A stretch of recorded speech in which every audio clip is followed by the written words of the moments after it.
Assalomu alaykum. Biz hozirda Xorazm viloyati Xiva tumani Qushkatabog' mahallasida joylashgan 500-raqamli konturdamiz.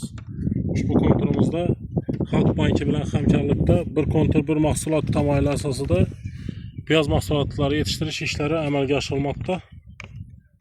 Ushbu maydonimizning umumiy hajmi 10 gektar bo'lib, bu yerdagi ekinlar zamonaviy usullar bilan parvarishlanmoqda. Hozirda ekinlar unib chiqish holatida. Ekinlarni yetishtirish 140-150 kun davom etadi. Yetishtirish jarayonida ushbu ekinlarimiz tabiiy va mineral o'g'itlar bilan oziqlantiriladi va sug'oriladi.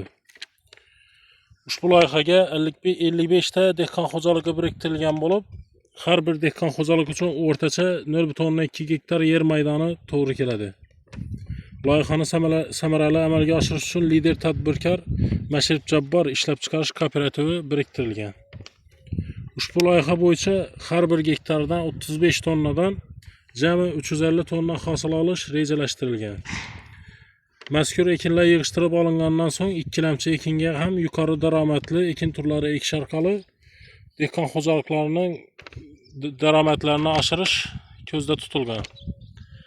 Ushbu yer maydonida hosilni yig'ishtirib olish natijasida har bir dehqon xo'jaliklari o'rtacha 25-30 million so'mdan daromad olishi ko'zda tutilgan.